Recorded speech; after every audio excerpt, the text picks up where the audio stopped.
Hello, and welcome to another video lecture for Mr. Mosier's 8th grade American History class. My name is Mr. Mosier, and I'll be kind of walking you through this particular lecture. This is going to be focusing on the history of immigration, kind of focusing on the time period between 1890 and 1920 will be our primary focus.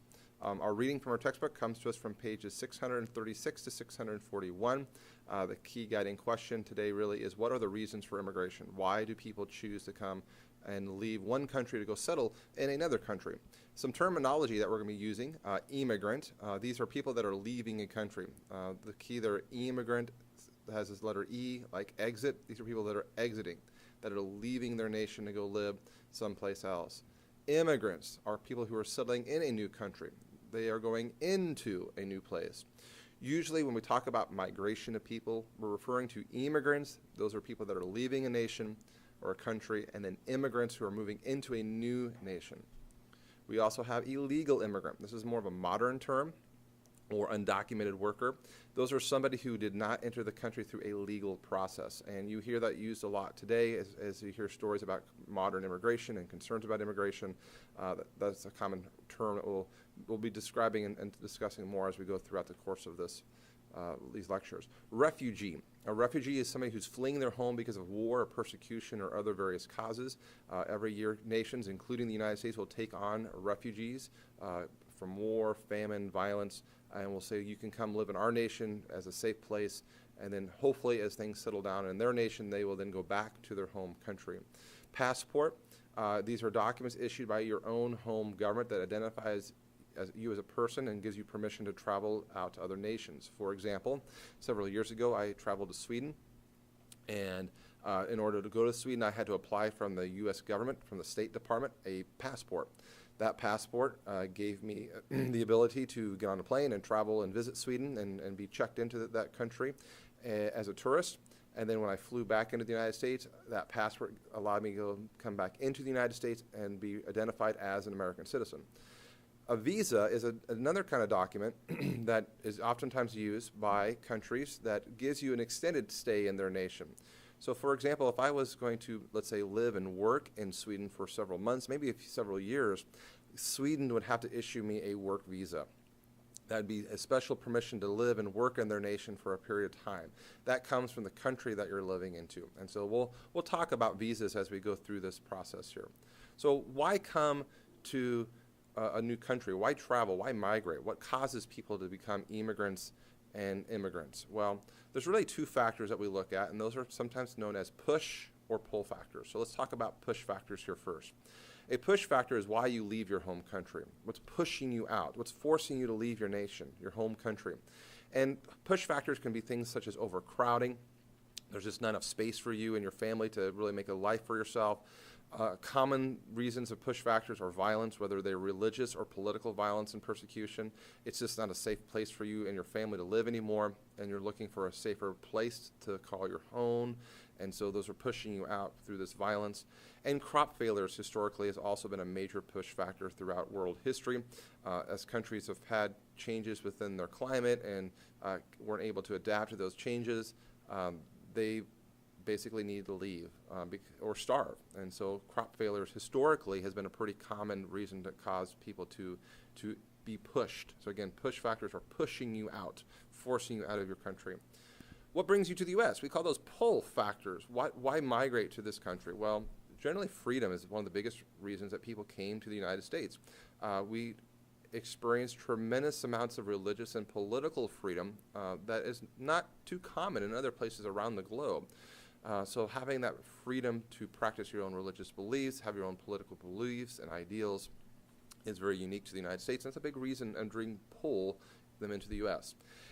Economic opportunities, jobs, has also been a very major contributing factor of what brings immigrants to the United States. And as we look at the history of immigration, we'll see that economic opportunities has been a huge factor that brought people to the U.S. And then, of course, space, abundant land, plenty of room to have a place for your family, have resources for your family.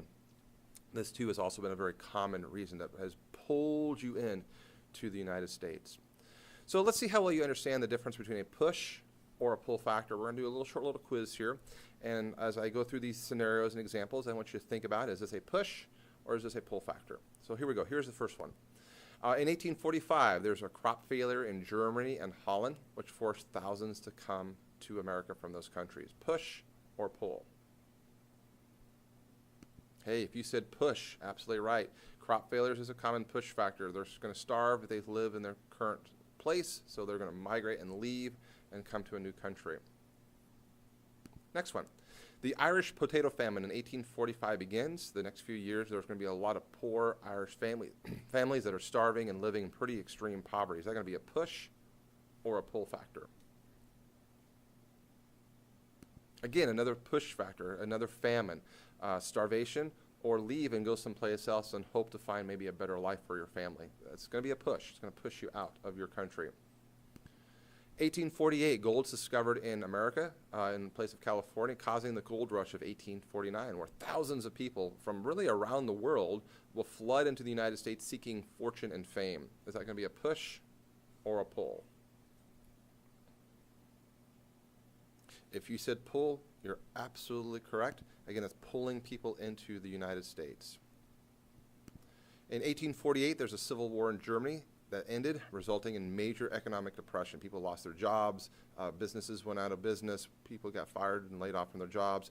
Thousands of people will go hungry and out of work. Thousands of Germans will move into the United States seeking religious freedom and safety. Is that a push or a pull? If you said push, that's absolutely correct. 1861, the United States passes the Homestead Act, which basically gave away free land to anyone willing to live and work on that land for 5 years. So that is pushing people, or is that pulling people into the country? If you said pull, absolutely correct. Free land, I mean, who doesn't like free things, brings thousands of immigrants into the United States, especially from places like Germany, recovering from the Civil War, also from Norway, Sweden, will come to the Midwest and settle in this part of the country and have access to that free land that they were able to take advantage of. In 1865, the Transcontinental Railroad begins in Omaha, Nebraska, and Sacramento, California. The very large building project will require thousands of workers to build the railroads and blast through the mines and blast through the mountains to cross this continent together, this country together. Is that going to be a push or a pull factor? Jobs, another pull factor. Lots of opportunities for labor, high-paying jobs, again, going to bring people into the United States. 1880 to 1914, there was a lot of religious persecution in Eastern Europe against Jewish people, mostly in Russia. Thousands are going to flee their homes and communities to escape this violence because they were Jewish. Is this going to be a push or a pull factor? Again, it's a push factor. You're escaping violence. Your homeland is no longer safe. So you're going to migrate and go someplace else. 1900 to 1920, there's a huge population surge in Italy, a huge overpopulation. There's not enough resources for people. It's causing overcrowding. There's not enough farms for everybody to farm. There's very little job opportunities in Italy and these European countries, specifically in Italy. Is that going to be a push or a pull factor? Again, it's another push factor. There's very little opportunities for people in Southern Europe, especially in Italy. So you're going to have a huge migration of Italians coming to other nations, including the United States, to seek better opportunities for themselves. 1910, 1920, Mexico experiences a bloody civil war where violence and bloodshed will force thousands to flee their homes. Push or a pull? If you said a push factor, again, violence, political violence, is forcing people to leave their home. It's no longer safe. They're being pushed out to find a safer place to live. 1880 to 1920, the United States experiences a rapid growth in factories, especially in the upper Midwest, places like Ohio, Chicago, New York, the New England area. Lots of opportunities, lots of jobs, lots of factories. Is that going to be a push factor or a pull factor? If you said pull, absolutely correct. It's bringing people to the U.S. because there's jobs and there's job opportunities.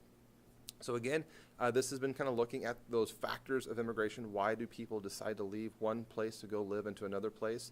We talk about push and pull factors as one of the kind of the two factors that we look at that describes the migration of people throughout history, including our own history of immigration. Hope you've enjoyed this presentation. As always, if you have questions, please come talk to your teacher.